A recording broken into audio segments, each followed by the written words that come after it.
There is no way to have a neutral thing. It doesn't exist. Everything has a history. Everything has an imprint, you know? And the really amazing part is when you're able to join all those histories and make them do something else, bring it into dialogue. So for me, the fraughtness in a way that other people, I think, see in the tool, to me is actually the beauty of it.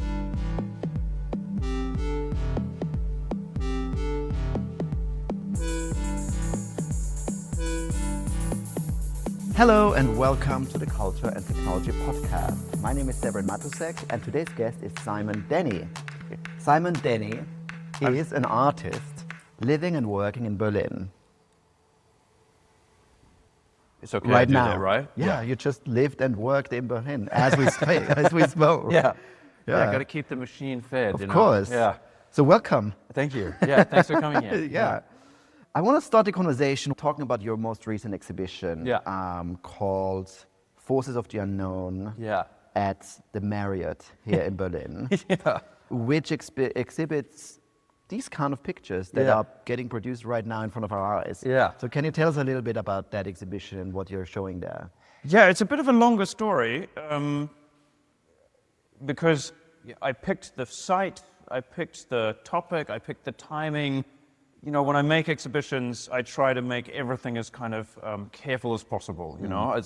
I think that's, for me, the joy of doing something like exhibition making, is you can make a very specific thing, you know? And time, place, context, all of that is part of control. And it often starts, I start making things, like making these paintings that you're seeing happening in the studio.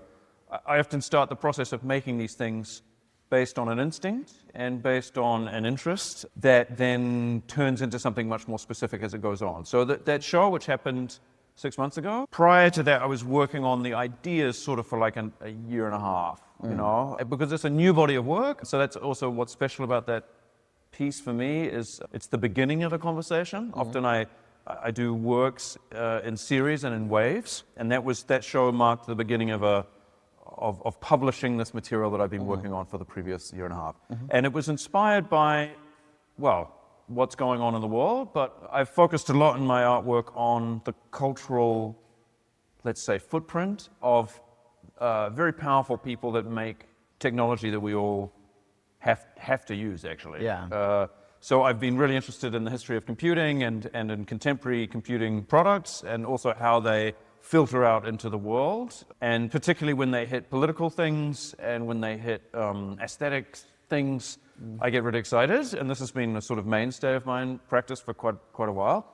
And I noticed at the beginning of 2023, I read a text that really set me on this path. It's a text by a guy who's now actually quite well known, but at the time was a bit more of a niche figure, Marc.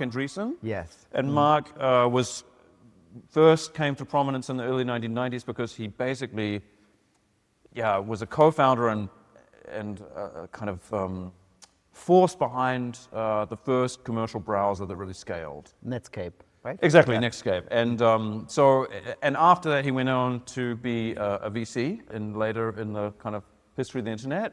And by now his company, Andreessen Horowitz, is maybe one of the most influential and powerful companies in the world, also because of their entanglement with the Trump administration. So it's been a very long story for Marc, and people like him I've been interested in for a really long time, and he publishes from time to time. And one of the things that he published in 2011 is called Software Will Eat the World, and that was that was kind of when I think my generation, let's say, was introduced to Marc's thinking, people that are paying attention to him, and to voices from that context, you know, let's say people that are in business but are also kind of thought-producing influencers, almost like business intellectuals, I would say.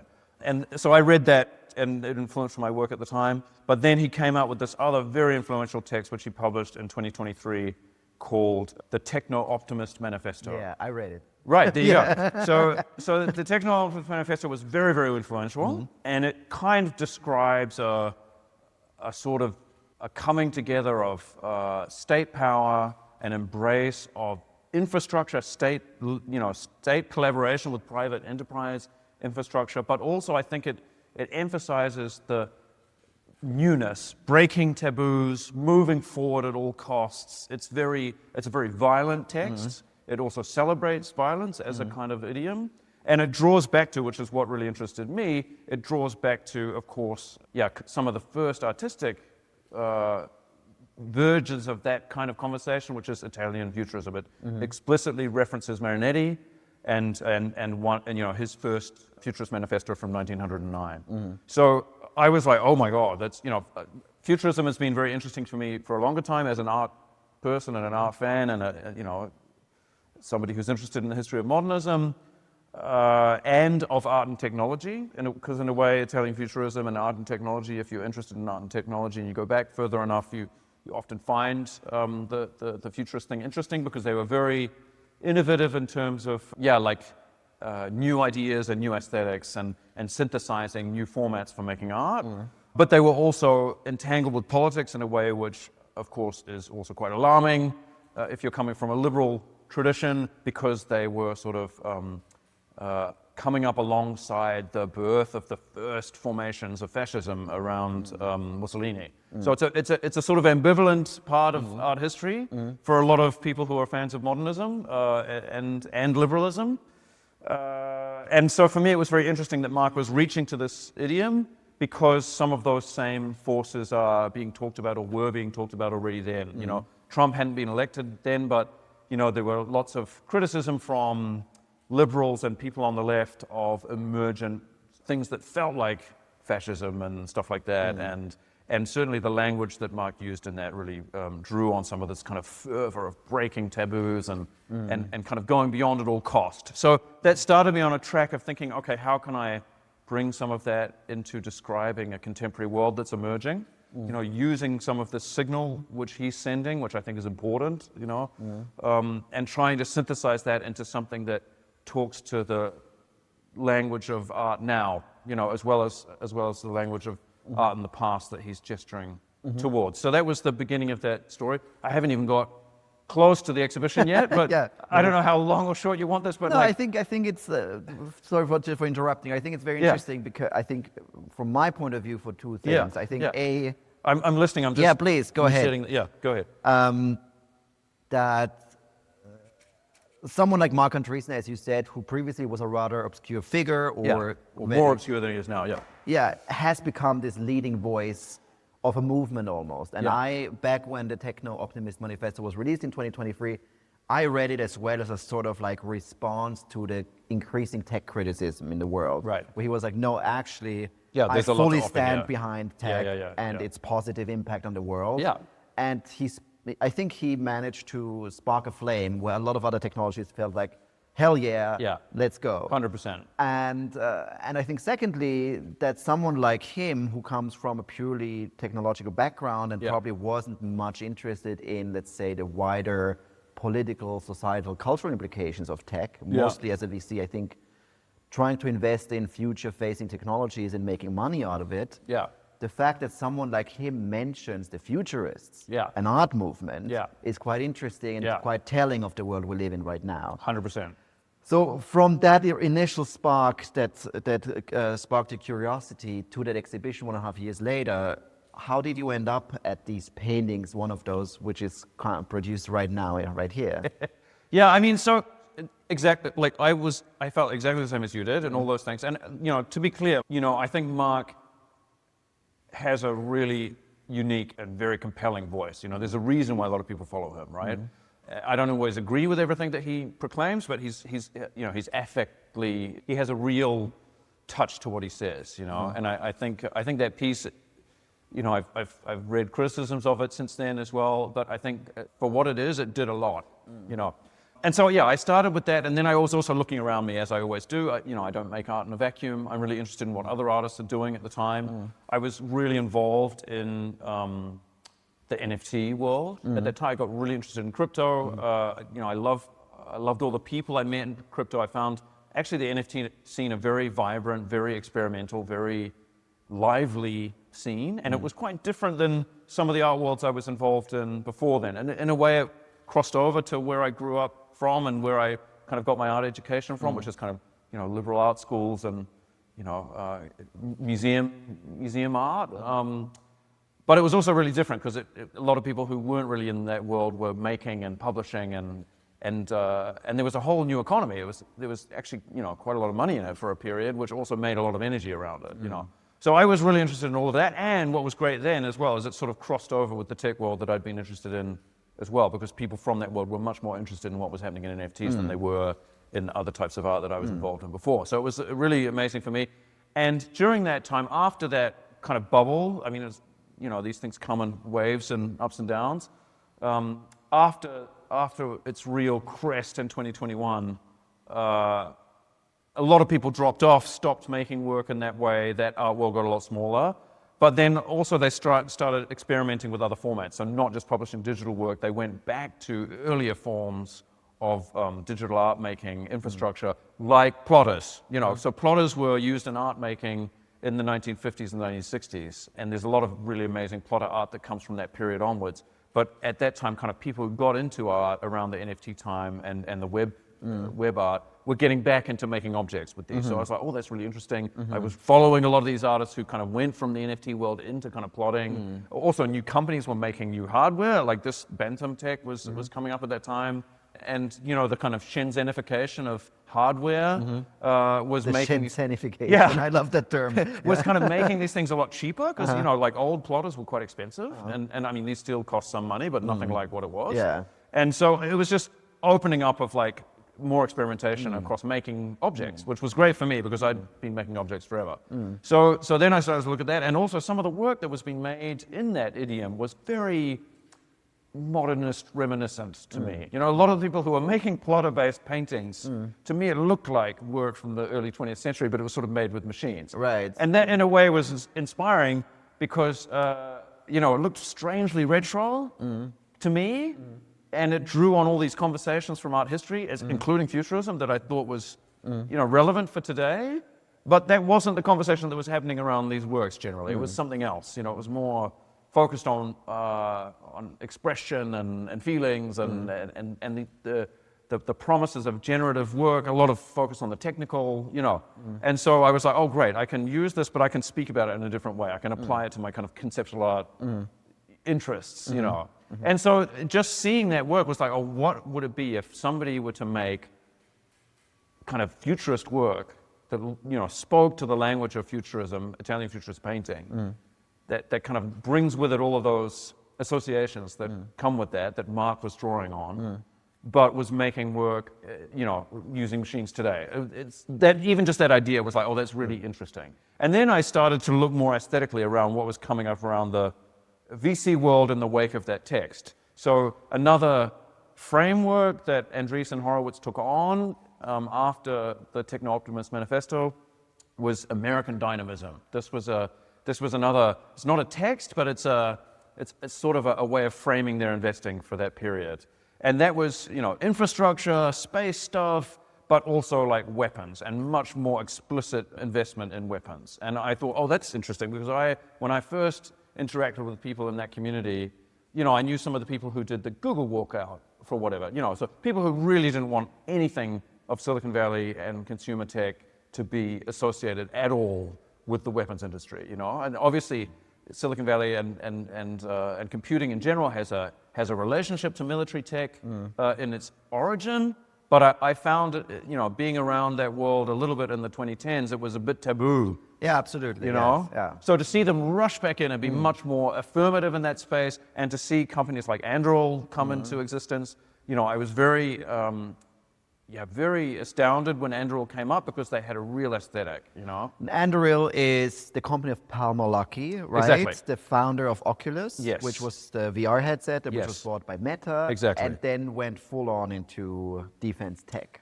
right? Yeah, and I mean, you know, Palmer was, you know, this whiz kid who came from kind of modding and gaming, and founded Oculus because he kind of put together an amazing headset that was better than everybody else's VR, basically, in his garage, you know, and then it was quickly acquired by Meta, and then he had a kind of a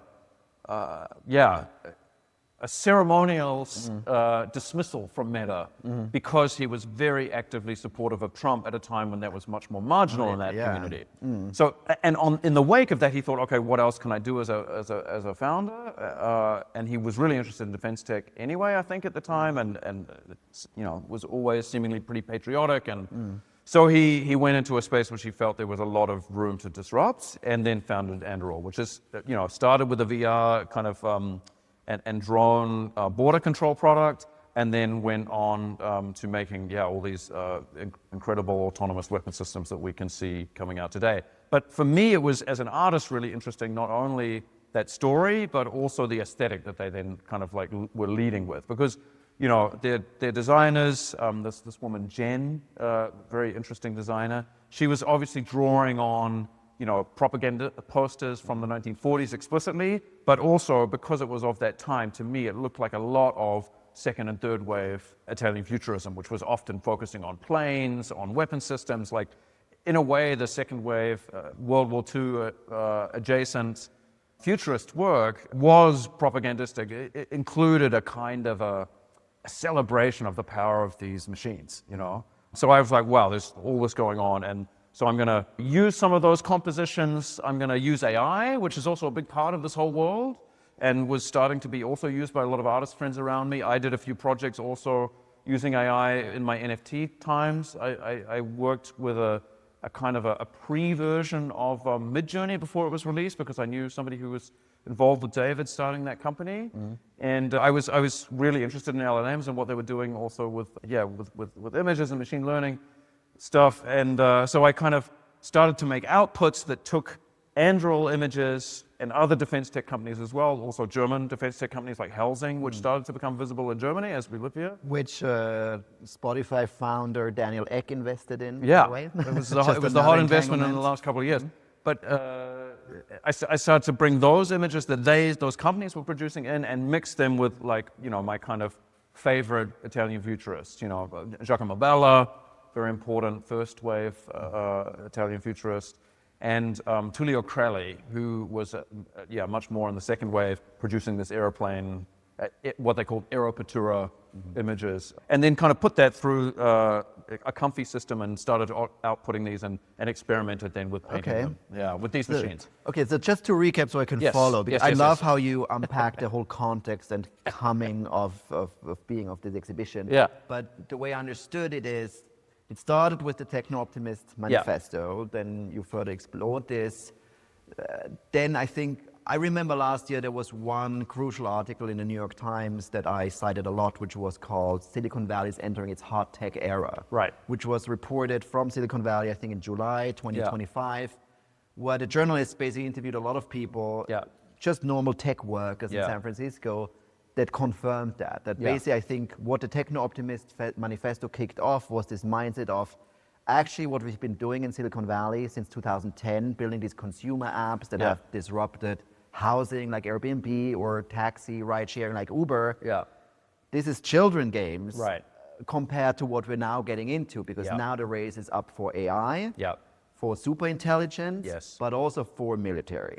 So this is the vibe shift. Yeah, exactly. and I remember Alex Karp's book, The Technological Republic, being like really capturing that for me. I'd done artwork about Alex's work before, because he comes from this very interesting background where his mother is an artist, made beautiful collages that I actually borrowed for a group show some years ago because I was a fan of her work. So yeah, exactly. There was this massive shift, And then so I started making these paintings. And then I was like, okay, well, how am I going to publish this? Where do I show these? And as I say, I love making digital work. I love the internet, but I really am an exhibition maker. That's my craft in a way. So where would I show these? And this is where I started to look a little bit into the history of Berlin, where I live. I wanted to somehow publish here. And, there were early futurist exhibitions that happened in Berlin. So in 1912, even, there was before the First World War, there was an Italian futurist exhibition that happened near Potsdamer Platz.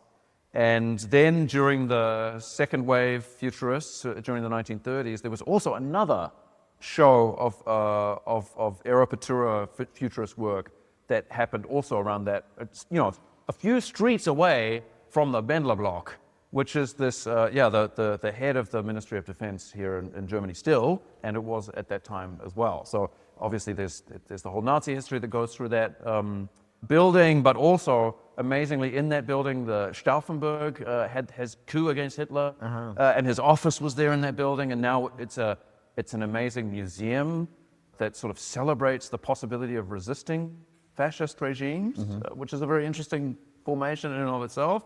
And then right next door to that museum and the Benler block is this Qatari-owned JW Marriott hotel. And I was like, well, this is a wonderful, perfect site to bring all of this history together. I love the interior of hotels anyway. I think they're very interesting places.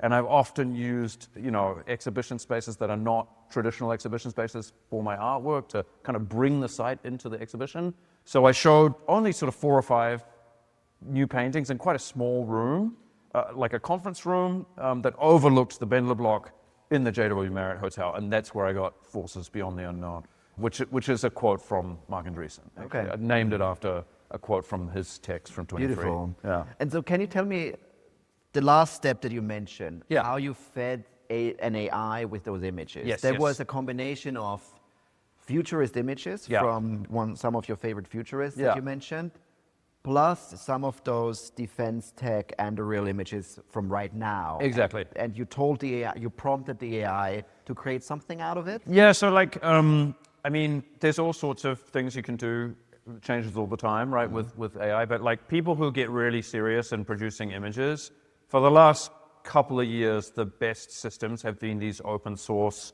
things that take something from Stable Diffusion and kind of augment it. And you get these interfaces that look a little bit like analog synthesizers from the 1970s into your screen. You can plug this plugin into it and change that thing.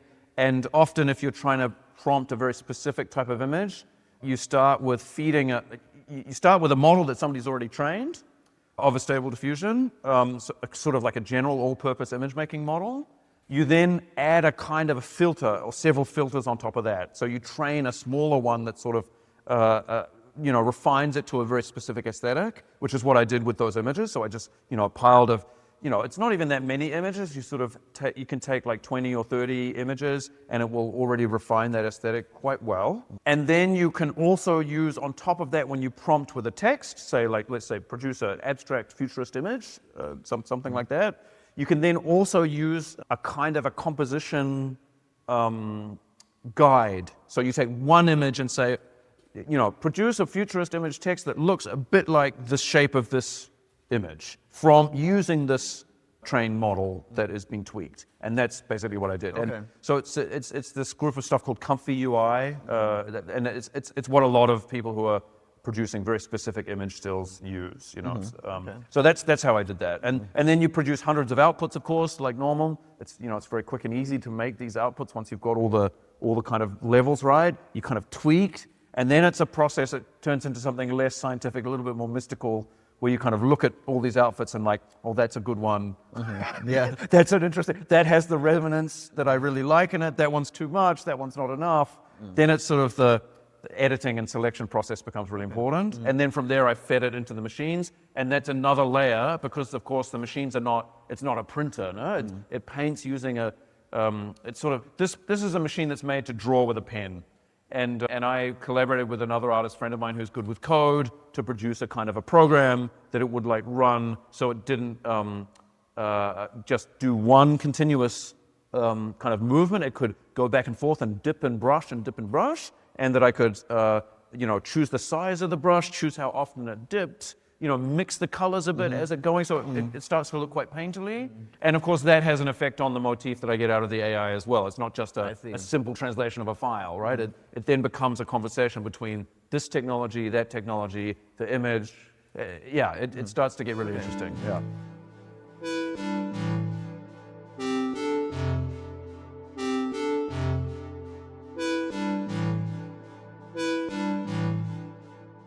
Before we continue, because I have some more questions about AI. Yes, of course. I would like to dive a little bit into personal history. Yes, of course. Because, I think from what I know, I think you were born in New Zealand. Yes. You moved to Germany in 2007, I think, to attend art school and then started putting out your first shows. Yeah. I'm specifically interested in, I noticed in the way you talk about these figures such as Marc, Alex, Palmer. You mentioned that you named them with their first names as if you knew them, which reminds me of jazz musicians. My jazz musician friends, they talk about Miles and John. Not as Miles Davis and John Coltrane, it's Miles and John because it kind of like spans a historical arc, and I think you kind of like even though they don't know them, of course, because they're long time been dead. Right. It speaks of we're part of that same scene and that same trajectory. Yeah. So, do you know them personally? No, or so do you feel like you're part of the I should be clear same about scene? this. Yeah. So maybe I should use their surnames. I don't know. It's just No, because I think you it's seem very familiar with the charming. No, I know, but I don't want to kind of I don't want to claim too much, right? Yeah. So I really come from this art background. I went through this traditional art track. I knew nobody from the technology scene when I was younger. But I started to get to know other artists who were really interested in technology. And actually, Germany was a really interesting place for me to grow that, because early on when I had, I was part of a group of artists that got referred to as a post-internet generation. And a lot of my friends were really interested in this. We were making basically work responding to social media becoming hegemonic in a way, And everybody took their own way in doing that. And this little group that was, a lot in Germany, a lot in Berlin actually, also in the UK and the States a little bit, but a lot was happening here. But a lot of international people here, so it was some German people, but also a lot of people from other parts of the world. And we were all kind of like thinking, okay, what does it mean to make art now that the internet's changed so much and it's become so naturalized, And I think, as a part of that, we started mixing with people in technology, And a very important thing for me for that was this event called DLD, which happens in Munich, like Digital Life Design. Yeah. I made an art exhibition about that conference, actually, which was one of my first pieces that I made, kind of addressing the people who make the tech, right? So that became fascinating to me. And that was, just to interrupt, that was a very different era of tech. I mean, I was in Berlin too. I was not in the art world. I was at DLD and stuff. Right. It was very much this optimism and let's 100%. all copy Silicon Valley. 100%. Let's all make it happen. Yeah. So many people believed in the positive impact of tech. tech. It was like Twitter was going to free the world, and it was this kind of core of like global liberalism. It was sort of the end of the global end of history idea was somehow being delivered by technology, right? Yeah, exactly. So that was a really interesting story for me. Coming from art, I was a bit skeptical of that. I was like, okay, that's a big claim. Is it really going to do that? And a lot of, I think skepticism is really encouraged in art education. So that was the context I came from. But I also really enjoyed going to places like DLD and meeting people who were really believing this, So even if those products didn't end up doing the things that they claimed they were doing, like I suspected they might not, the people really thought they would. I think there was a lot of genuine belief in that stuff. And that's infectious to be around, right? So I sort of got seduced a little bit by that context, and I was intrigued by, in a way, the gap between what I saw as, possibly unrealistic claims being made, but this incredible energy around it, And I thought that was, in a way, like a cultural moment that was unlike something else I'd experienced. But this is also then, it opened in a way a door to me where I started to meet more people from that world. And I think when the next wave of technology hit, which was for me crypto, which was what I got really interested, so after social media, then the crypto thing became really interesting. The people that were involved in crypto were a little bit different in terms of like where they were coming from and who they were than that earlier group of founders that I met in the DLD world, They were scrappier, they were from lots of different places. There wasn't one single geographic hub for it. It was a lot, and a lot actually happened in Berlin. Like Ethereum, which was the most interesting crypto project to me always, and in some ways still is, the first meetup happened here in Berlin, but it wasn't coming from the German technology scene. It was coming from this weird international group of people that I felt very close to in culture, So that's, then I started meeting people there, and then it went on and on and on, and I started making work explicitly about these people, and then they would be attracted by the fact that I'd made a show about them in a context that they had nothing to do with. Some people, so for example, I think one of the people that is closest to the Marc Andreessen world that I first came into contact with was Peter Thiel, because I made a big exhibition about his work. How did he like it? He was quite into it, which is funny because earlier he's on... famous for, he killed Gawker, basically, because they had a story on him being homosexual, and, he doesn't like other people talking about him, apparently. Yeah, I mean, Peter is, I would say, like, quite hard to classify, and he's, a very skillful speaker also, as you probably have seen as well. So, I wasn't sure I frankly didn't think he would see it. I made this exhibition about him in New Zealand, and I made these board games. I used to make much more complex things than paintings. I used to make like sculptures that had lots of text on them, and I often use games as a kind of a motif. So I made these board game sculptures of the kind of, to me, unpacked like Peter's philosophical world, you know, in a way, as a part of an exhibition I made in Auckland. And he ended up showing up and going to that show, and he left a contact detail, and we had a meeting after that, you know. So that's Did he come by because he probably has some underground bunker in New Zealand? So that's one of the reasons I made the show there, is because he was in the news a lot in New Zealand because he'd bought property there, and it came out that he was a citizen, and he'd been able to become a citizen through this kind of investment program that New Zealand had at the time, and that was controversial. You know, people, you know, New Zealand's has a lot of fantasies about egalitarianism, like a little bit like Scandinavia in a way does, like flat societies, and then kind of very elite people buying their way in, you know, press some buttons that people didn't like to hear, you know. So he was quite prominent in New Zealand at the time. This was 2016, 17 when I made the show. And so yes, he had property there, and he did come through while he was visiting one of his properties in the country. So yeah, and he dropped by this very small commercial gallery that I've worked with, you know, since I was 20.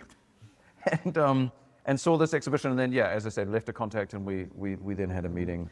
Where do you think does this fascination come from of these tech figures and their power and the influence? Because I think nowadays many people see that happening, right? Yeah, sure. But you saw it quite early. Yeah. I mean, besides, I think the Peter Thiel one was an early one, but even earlier, I think you did one on Kim.com. Yeah, Kim Schmitz, yeah, a German figure living in New Zealand, running mega upload, like one of the hugest pirate streaming sites in the world, becoming very rich out of it. Yes.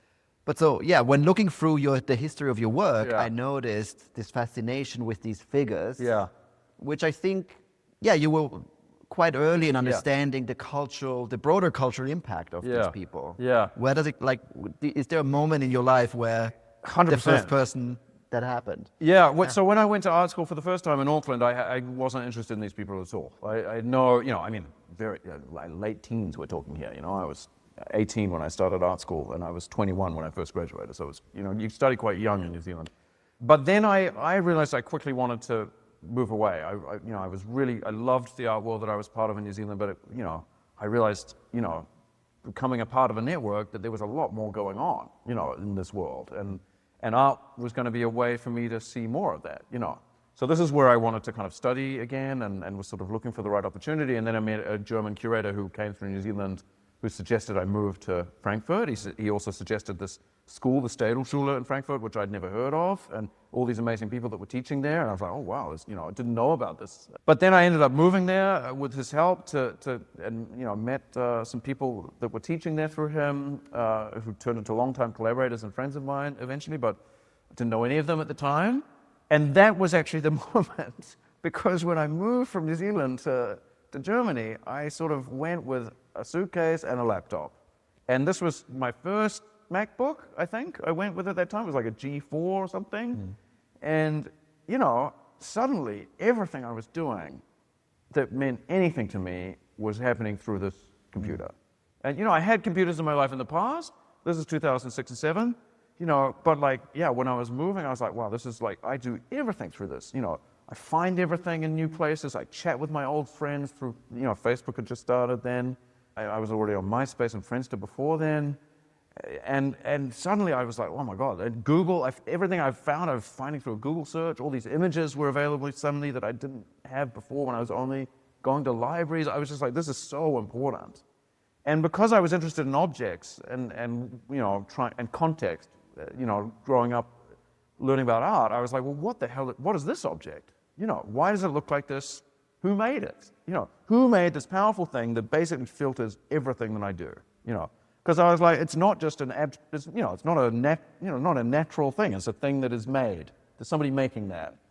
And because I was interested also in the history of contemporary art and a sort of subgenre of conceptual art called institutional critique, that often focused on the kind of powers around the museum. So you don't just look at the museum, you look at who's funding it, and I was really interested in that. I was also really interested in other artists who had made work about technology over the years. I was really obsessed at that time with artists that had worked really early with television, that had taken the cable TV moment, much more in the US, but also here in Germany. A lot of artists worked with with television stations and produced art for television, for broadcast. I was really fascinated by that context.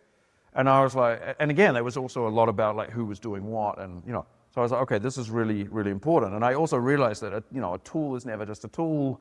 It's also a framework. It's also a worldview. So that's when I started to figure that out. And when other artists around me were also really interested in these products, but were sort of seeing what they could do creatively with them, I was like, yeah, that's interesting. But even more interesting is like, why they like this and not like that, and whose worldview are they, scaling in a way. So that's when I started to get interested. And of course, once you start reading and seeing these people, then it's like what I talked about going to DLD before. Then it's like, oh, they're really compelling. These people can really communicate.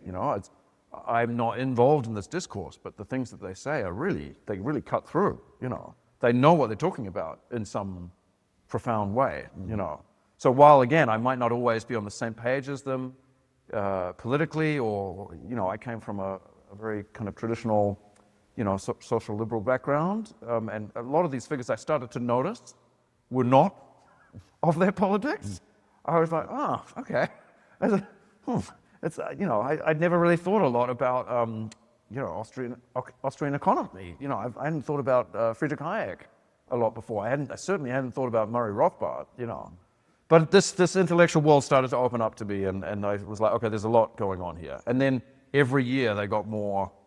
They were more on the papers. They were more on the So you just watched it scale up until now. Yeah.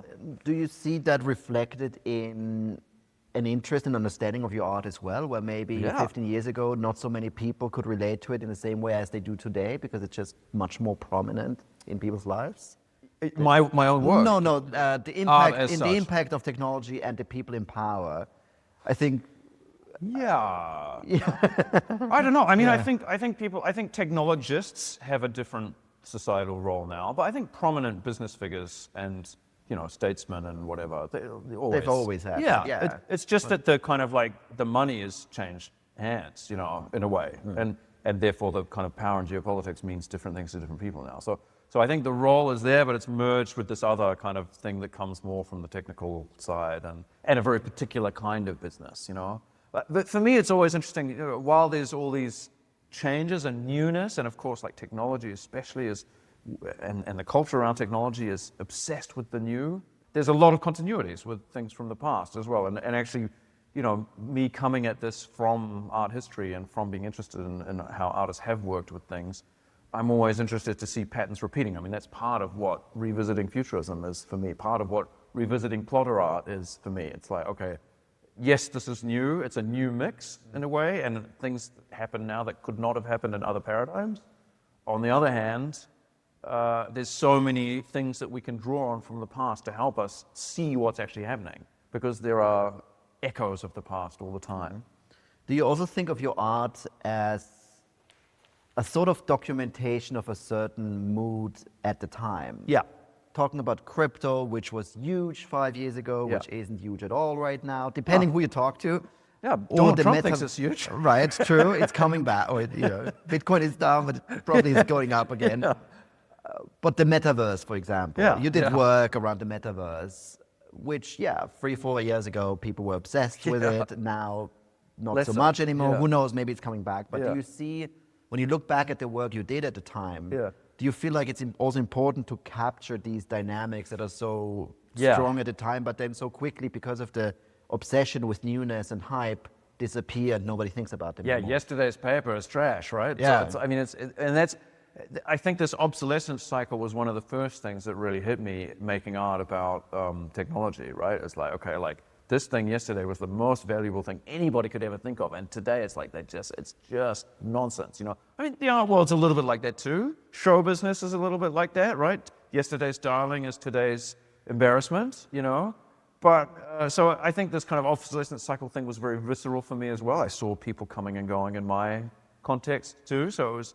And I also looked back at design from other periods that, I had thought at some point was cringe, and then suddenly I thought was really interesting again. And so I thought a lot about these obsolescence cycles, and I made one of my first sculptures, I think, that I made that really resonated, I think, with people just at the end of my school period in Frankfurt was I bought a bunch of screens on eBay, you know, and lined them up like a kind of a evolution cycle of thickness of screen. So I started with these things that people were just throwing out, these massive, huge class CRT TVs, and then got all the way down to kind of the latest Samsung very slim LED screen and sort of everything in between.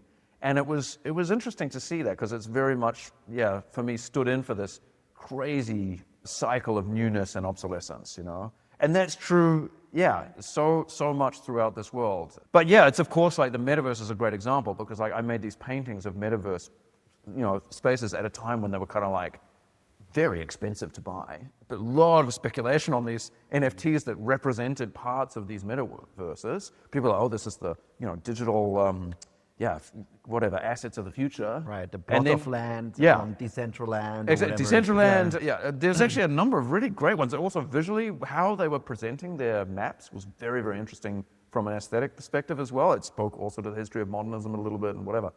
So I thought they were really interesting things to make paintings of and do some kind of, you know, clever NFT mechanisms online with, where I could follow who owned what and all this. But of course, yeah, like now they're kind of as dead as it gets. These, you know, they're totally past. But again, these kind of dead spaces of, you know, kind of empty speculation land plots, to me as a kind of a cultural poetic is beautiful, you know. It's even, you know, they're almost more beautiful dead than they are as kind of speculative hype, you know. It's, and I think that's also something that I can see in my interest in the history of, you know, movements like pop art, things that also looked at the now in this really jarring way, that then sort of, you know, looked at the passé immediately as a kind of a mechanism, right? It's almost like a tool, you know. But there's risks with it too. Like some people think my art is very ugly, you know. Oh. But for example, right? They're like, how could you make an image of that? You know. I mean, I think what's remarkable about your art is that you use a lot of different techniques, and it's all very physical. But I think what I really loved, I think it was an exhibition in 2020 or 2021 where you acquired scarves out of Margaret Thatcher's estate. You acquired Patagonia vests from Salesforce employees. You made these sleeping bags out of it. And you acquired, I think, even whiteboards from the old Twitter HQ before Elon Musk bought it. Yeah. So how do these ideas come up? Do you just scroll on eBay and be like, it'd be fun to buy this? To some degree. I mean, in that way, actually, like, you know, I guess it relates a little bit to how I was describing sight, you know, like that, you know, making this show now recently in this hotel that has all this resonant material in the history around it, you know. I also think that's true with objects themselves. They kind of carry something of their history, right? So, I often keep an eye on auctions. I think auctions are anyway very, very interesting, like not only art auctions, but also other types of auctions. I think what people will pay for X or Y thing, what things are considered to be culturally important and therefore command a high price in a market context.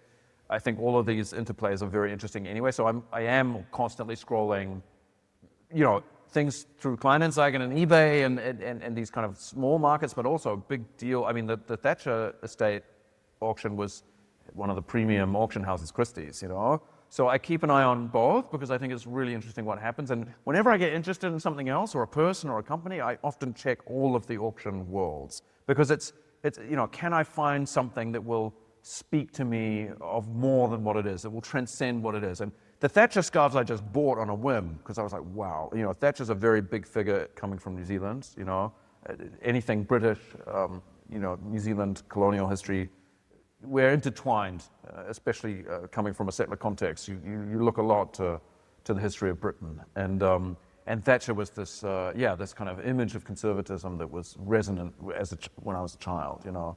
And then to see her silk scarves, and some of them very poetic, you know. It's like, very intimate. I mean, very intimate. Right. They were actually, you know, like still like, you know, makeup stains on some of them, for example. You really have the trace of this figure.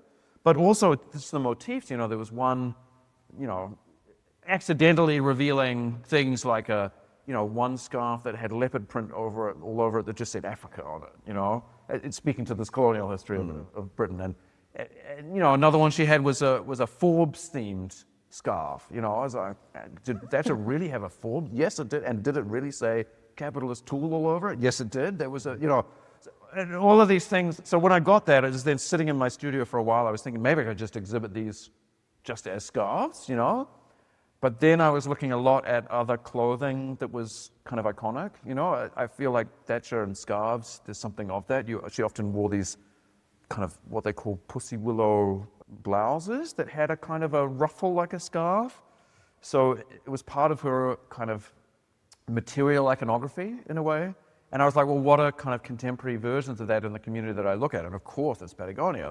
Every time you go to one of these events, everybody would be in these Patagonia vests, which I also think look cool. Yeah, the Patagonia Power Puff. Exactly, Power Vest. Exactly. There was all these there was great Times articles about it and stuff like that. But it was really true. It became a kind of a standard piece of dress, like a suit almost, you know. And also the aspirations of these outdoor brands were really interesting, you know, like Patagonia is also this, you know, deliciously ethical company, right? So there's a lot of claims around the brand, like being really, but then again, in the title itself, it's a Californian guy who just thought a region in South America would be a great, I mean, so there's a lot of interesting contradictions, even just in the formation of the brand, you know? And I was like, oh yeah, wow, what if you put a puffer vest beside, you know, made out of Thatcher's scarves? What does that mean? And putting that next to you know, a sleeping bag that's standing up, you know, almost like a sarcophagus, you know, because a lot of the promotional images of those Patagonia models of sleeping bags were kind of weirdly puffed out, standing up, and I was like, oh, that'd be great to see in Perth. It'd be kind of creepy, you know. And of course, like you see sleeping bags all around San Francisco worn by a very opposite end of the scale of wealth, you know. So I was like, oh, there's a lot in there. I just need to see this, and then I made those. And then I was working with a gallery in San Francisco at the time, so we were able to even show those works in San Francisco.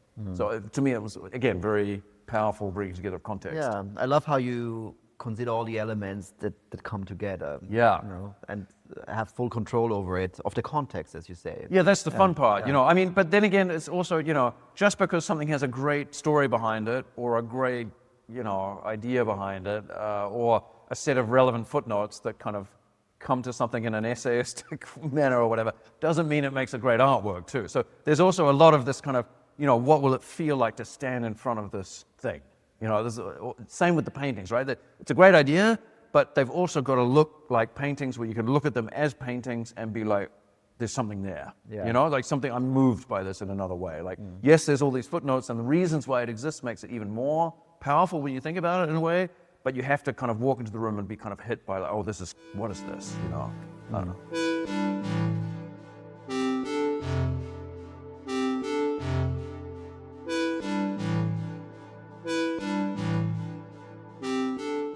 I want to come back to AI now. Yes. Which we touched upon in the beginning. Of course, and now we can use it for the end.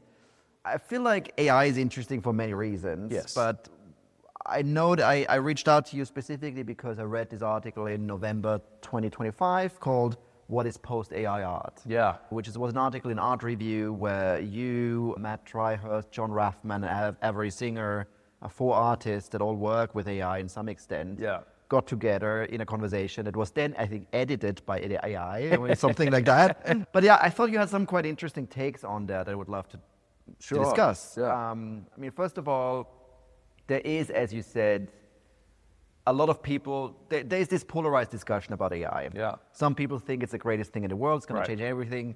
Some people, especially from the more leftist artist circles, are like, this is the end of the world. Right. You should not use it. Yes. So ethics is a big part of it, as well as the argument, is it just a tool? Right. Or is it more than a tool? Right.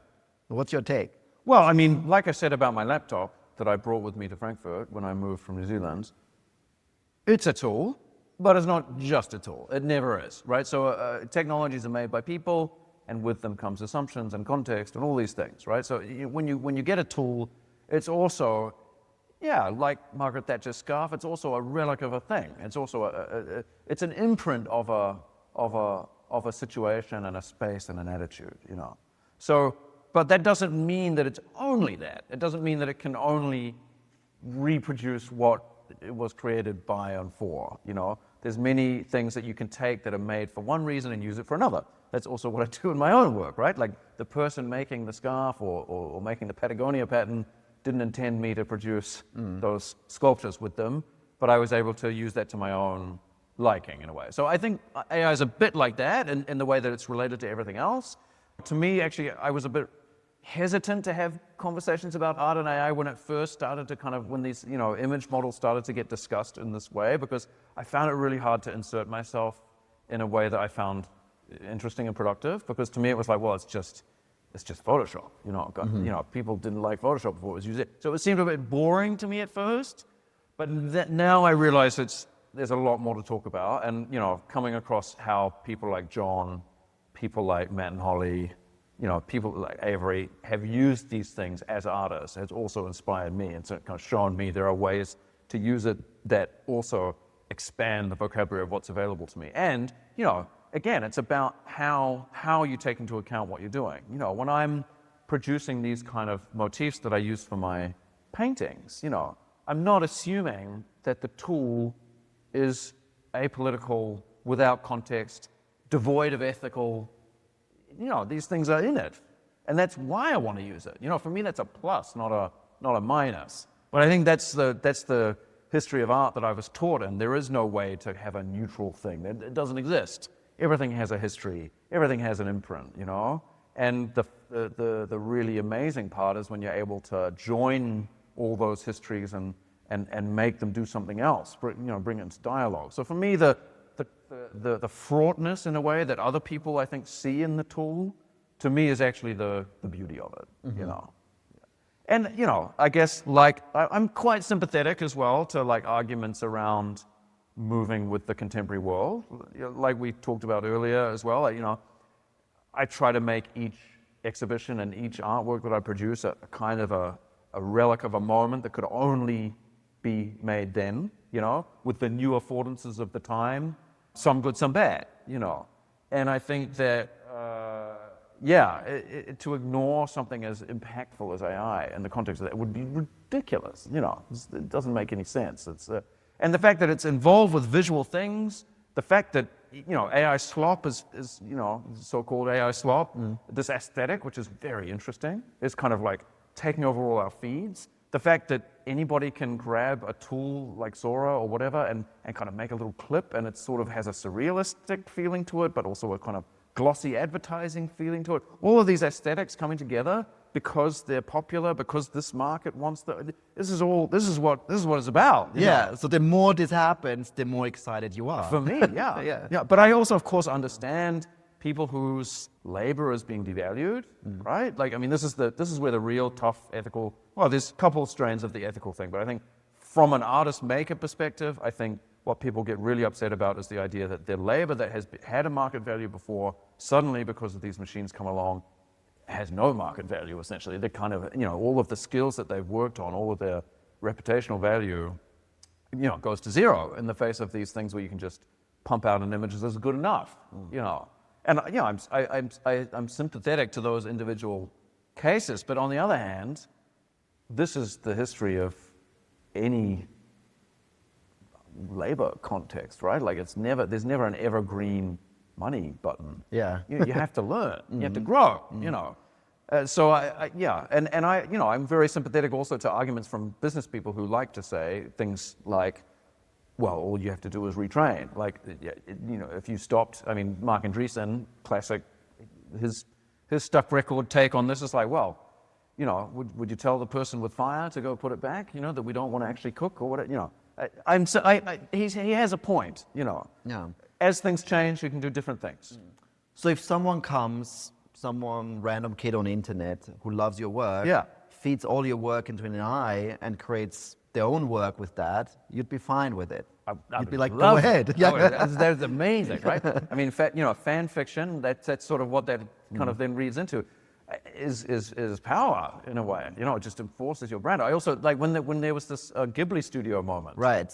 So that's a great example. Yeah, I was like... You were like, great. I was like, amazing. What a level of cultural legibility to reach, that many people want to render their images just in your style. That's a triumph. It's not a moment of failure. It's a moment of potency.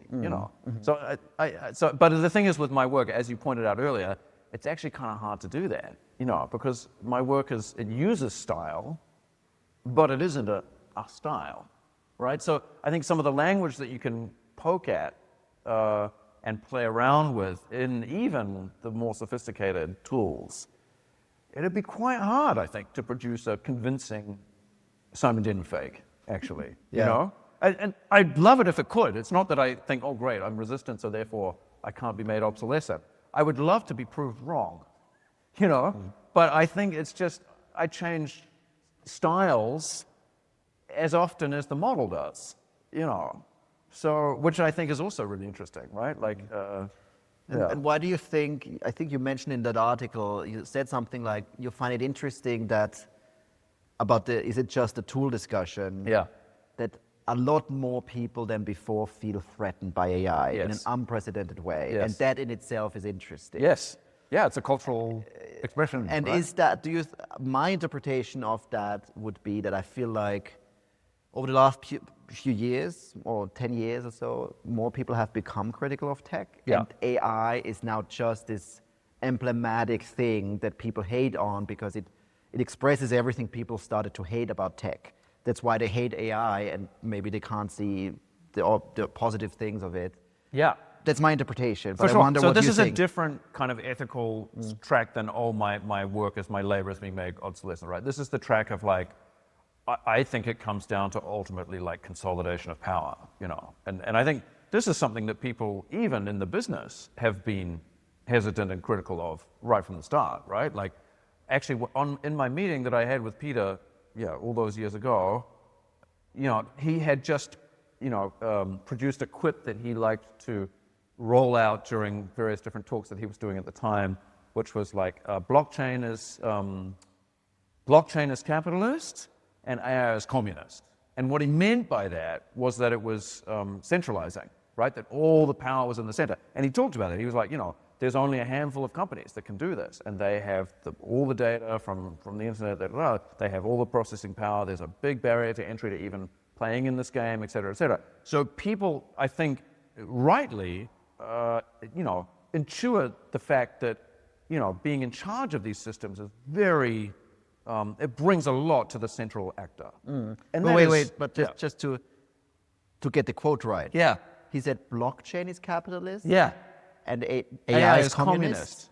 Because I would argue it's the opposite. Well, I mean, I think what he was drawing on was the notion of, if you can classify a market as capitalist as decentralized, and you can classify communism as centralized. So centralized economies versus decentralized economies. Okay, in that sense. This is how this is the kind of funny bit of it. Is it sort of, well, he totally got me. Apparently it's a good thing. It's quite funny. Me started. Yeah, it's quite funny. You know, so it's the kind of centralized versus decentralized, right? That's the kind of paradigm he was, you know, brushing that over.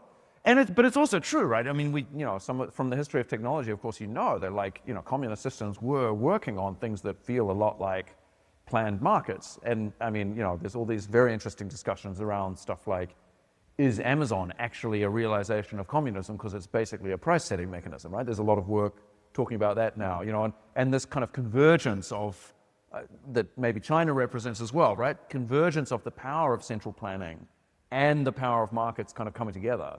And I think that is really legitimately scary from a political perspective. If you're not one of these people in the middle, you are at a massive disadvantage, and not everybody can be that central actor, you know. So I think some of the fear is very understandable, you know. And as I say, is even echoed by the people building it. But I mean, I think the way I understand your opinion is, you're not an economist, you're not a politician, you're an artist. So from an artist's point of view, it's very interesting what's happening right now. It's very culturally, it's very compelling, you know. But yeah, I mean, is it good or bad for the world? You know, the jury's out, right? I can see advantages and I can see disadvantages, but that's just me as a private citizen. Like my political instincts and my own personal beliefs, how I vote, whatever, you know, that's in some ways to me distinct from how I act as an artist. You know, I know that I, of course, am an actor in a political network, and what I do has an impact to a certain extent.